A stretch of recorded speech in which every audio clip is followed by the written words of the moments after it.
ETF index mutual funds నేర్చుకుని stock మార్కెట్లో రాణించాలనుకుంటున్నారా? వెంటనే ఈ నెంబర్కి కాల్ చేయండి.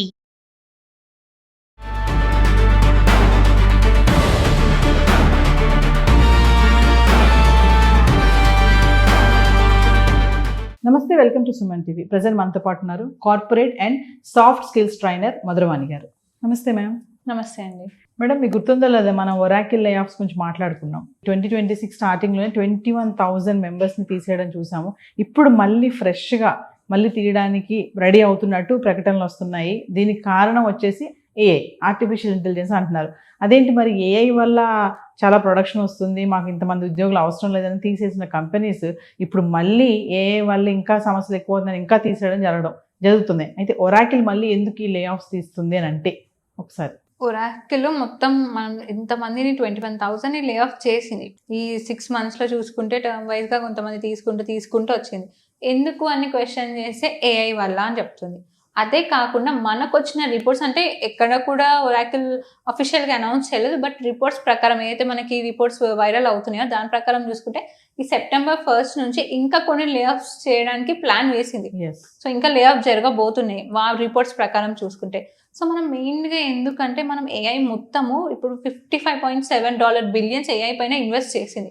అదే కాకుండా ఇంకా $43,000 బిలియన్స్ వీళ్ళు ఇన్వెస్టర్ నుంచి తీసుకున్నారు ఏఐ, ఎస్పెషల్లీ ఏఐ పైన ఇన్వెస్ట్ చేయడానికి. అంటే చాలా పెద్ద ఎత్తున వీళ్ళు ఇన్వెస్ట్మెంట్ చేస్తున్నారు. అంతేకాకుండా ఇంకా అప్రాక్సిమేట్ $40 బిలియన్స్ ఏమో ఇంకా ఇన్వెస్టర్స్ కోసం వీళ్ళు వెతుకుతున్నారు. సో ఇవన్నీ మనం ఎంప్లాయీస్ మీద కాకుండా ఏఐ పైన, AI infrastructure, AI data centre build చేయడానికి వాళ్ళు యూజ్ చేస్తున్నారు. సో ఇలాంటి టైంలో మాకు ఎంప్లాయీస్ అవసరం లేదు, మేము ఏఐతోనే వర్క్ నడిపించుకుంటామని చెప్పి ఎంప్లాయీస్ని తీయడం జరిగింది. మళ్ళీ ఆ ఎంప్లాయీస్ని తీయడం కూడా ఏంటి, వాళ్ళని లే ఆఫ్ చేసింది కాబట్టి వాళ్ళకి సెవరెన్స్ పే ఇవ్వాలి కదా. సో $1.84 బిలియన్ సెవరెన్స్ పేకి వీళ్ళు ఇవ్వడం జరిగింది. అంత అమౌంట్ స్పెండ్ చేశారు, లే ఆఫ్స్కి కూడా స్పెండ్ చేశారు ఒరాకిల్ వాళ్ళు. సో ఇంకోటి మేడం, ఇప్పుడు అందరికీ నడుస్తున్న ట్రెండ్ ఏంటంటే IT jobs or AI jobs. ఇప్పుడు ఏవి మనకు కావాలి అని ఆలోచిస్తున్నారు, ఐటీయా ఏఐయా? IT with AI, software with AI. మీకు సాఫ్ట్వేర్ లేకుండా ఏఐ నడదు, ఏఐ లేకుండా కూడా సాఫ్ట్వేర్, అలాంటి సిచ్యువేషన్ వచ్చింది. సో ఇప్పుడు ఏం చేస్తున్నారు, సాఫ్ట్వేర్ డెవలపర్స్ అందరూ అప్స్కిల్ చేసుకుంటున్నారు, ఎప్పటికప్పుడు అప్స్కిల్ చేసుకుంటున్నారు. కాబట్టి కొంతమంది కంటిన్యూ అవుతూనే ఉన్నారు, లే ఆఫ్ అయిన వాళ్ళు మళ్ళీ జాబ్ కూడా తెచ్చుకున్నారు. సో ఇది కంటిన్యూషన్ అవుతూనే ఉంది. ఇప్పుడు ఓన్లీ ఏఐ కూడా పర్టికులర్గా చూసుకుంటే సాఫ్ట్వేర్ వాళ్ళు చాలా మంది ఏఐ పైన స్కిల్స్ నేర్చుకొని కొన్ని కంపెనీస్ వాళ్ళే ఏఐ స్కిల్ నేర్పించి ప్రమోషన్ ఇచ్చి మరి కూడా హైక్ ఇవ్వడం జరిగింది కొన్ని కంపెనీస్లో. ఐటీ జాబ్స్ చేసే వాళ్ళ లైఫ్ బాగుంటుంది, చాలా సెక్యూర్గా ఉంటుంది, మంచి శాలరీస్ ఉంటాయి, బిందాస్గా ఉంటుంది అని ఒకప్పుడు అనుకునే వాళ్ళు. ఇప్పుడు దినదిన గండం అన్నట్టుగా టెన్షన్, ఎప్పుడు ఉద్యోగం ఉంటుందో ఎప్పుడు ఉద్యోగం పోతుందో తెలియదు. మరి ఐటీ జాబ్ చేసే వాళ్ళందరికీ మనం అనుకున్నట్టుగా హై ప్యాకేజ్ ఉంటాయి కాబట్టి వాళ్ళ యొక్క ఎక్స్పెన్సెస్ కూడా హైగానే ఉంటాయి. చాలా మంది వాళ్ళు ఏంటంటే జాబ్ని బట్టే వాళ్ళ యొక్క మెయింటెనెన్స్ అనేది కూడా ఉంటుంది. సడన్గా ఇలా జాబ్లు పోవడం వల్ల నెక్స్ట్ వాళ్ళ పని ఏంటి అని అంటే, చాలా మంది ఏంటంటే ఐటీ చేసిన వాళ్ళు వేరే దాంట్లో సస్టైన్ అవ్వలేరు అని చెప్పేసి కూడా ఒక టాక్ నడుస్తుంది. మనకి ఐటీ అనగానే మంచి లగ్జరీ లైఫ్, హై శాలరీస్ అంటారు. అంటే ఇప్పుడు సాఫ్ట్వేర్ డెవలపర్స్ ఎలా ఉండే అంటే, మంచి జాబ్ రాగానే ఇంక వెంటనే కార్స్ కొనడం, ఈఎంఐ పెట్టుకోవడం, ఇల్లులు కొనడం, ఈఎంఐ పెట్టుకోవడం, వీకెండ్ అనగానే పార్టీ ట్రిప్స్, ఇవన్నీ లైఫ్కి వాళ్ళు అలవాటు పడిపోయారు. అంటే ముందు లే ఆఫ్స్ ఇంత లేవు, ఇప్పుడు ఏంటంటే లే ఆఫ్స్ ఎక్కువ అవ్వడం వల్ల ఎక్స్పీరియన్స్ ఉన్న వాళ్ళకు కూడా అర్థం అవ్వట్లేదు, మేము ఉంటామా వెళ్ళిపోతామా. ఇప్పుడు నెక్స్ట్ వాళ్ళు మెయిల్ ఓపెన్ చేయాలంటే భయపడుతున్నారు మన టెక్కీస్, ఎప్పుడు ఏ లే ఆఫ్ మెయిల్ వస్తుందో, ఏ పింక్ స్లిప్ వస్తుందో అని భయపడుతున్నారు. సో ఇలాంటి టైంలో లే ఆఫ్ చేసినప్పుడు, అంటే మనం చాలా చూసాం ఈ 6 monthsలో, అంటే లే ఆఫ్ అయినప్పుడు వాళ్ళు ఎంత స్ట్రగుల్ అవుతున్నారు. కొంతమంది డిప్రెషన్కి వెళ్ళారు, కొంతమంది సూసైడ్ అయ్యారు.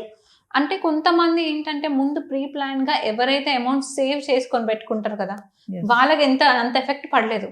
ఎందుకంటే వాళ్ళు సేవ్ చేసిన అమౌంట్ ఉంది. కొంతమంది బిజినెస్ స్టార్ట్ చేశారు, కొంతమంది ఓన్ స్టార్టప్ కంపెనీస్ స్టార్ట్ చేశారు. ఎవరైతే ప్రీ ప్లానింగ్ లేకుండా జస్ట్ ఎంజాయ్మెంట్కి వెళ్ళారో వాళ్ళపైన ఎఫెక్ట్ చాలా పడ్డది. అంటే మనము చాలా మంది experience, 40 years experience, 20-30 years experience వాళ్ళు కూడా లే ఆఫ్ అయినారు. ఇంకా మనకి 9 lakhs, 10 lakhs, 20-30 lakhs అంత శాలరీ వాళ్ళు కూడా లే ఆఫ్ చేయడం జరిగింది. సో వీళ్ళందరికీ అంటే సెవరెన్స్ పే ఇచ్చినా కానీ ఒక సడన్ షాక్ అనేది ఉంటుంది కదా.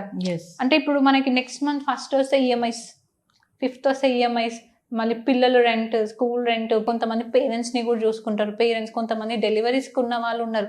సో వీళ్ళందరికీ ఏంటంటే ఒకటేసారి లేవని ఒక షాక్, ఒక డైలమా లాగా, ఏంటి నెక్స్ట్ ఏంటి మనం ఏం చేస్తాము, మనకు జాబ్ లేదు. ఇప్పుడు వాళ్ళంతా ఐటీ అంతా జాబ్ పైనే డిపెండ్ అయిన వాళ్ళకి వేరే ఆప్షన్ లేదు. సో సడన్గా ఇట్లా తీసేసరికి నెక్స్ట్ ఏం చేస్తామా లేదా, ఇంకో జాబ్ వస్తుందా లేదా అని చాలా పెద్ద క్వశ్చన్ మార్క్ అయిపోయింది. కొంతమంది వాళ్ళ నేటివ్స్కి వెళ్ళిపోయి ఫార్మింగ్ కూడా స్టార్ట్ చేశారు. కొంతమంది సైడ్ బిజినెస్ అంటే అక్కడికి ఆగిపోకుండా, కొంతమంది సాఫ్ట్వేర్స్ ఈవెన్ ఊబర్, ర్యాపిడో వీటిలో డ్రైవర్స్గా కూడా చేయడం మనం చాలా పోస్ట్ చూసాము. Yes. సో అంటే వాళ్ళు అక్కడితో ఆగిపోక ఏదో ఒక వే తీసుకున్నారు. బట్ స్టిల్ అదొక నైట్ మేర్ అంటారు కదా, పీడకల లాగా అయిపోయింది. ఆ ఒక్క Yes. పింక్ స్లిప్, ఒక్క ఈమెయిల్ పీడకల లాగా అయిపోయింది వీళ్ళకి. అంటే ఐటీ జాబ్స్కి ముందు అంత హవా ఉండదు. ఒకప్పుడు ఐటీ జాబ్స్ అంటే ఎంజాయ్ చేస్తూ చేసేవాళ్ళు, కానీ ఇప్పుడు సీరియస్నెస్ ఉంది ఐటీ వర్క్ చేసే వాళ్ళకి అని అంటే సీరియస్నెస్గా చేస్తున్నారు పని.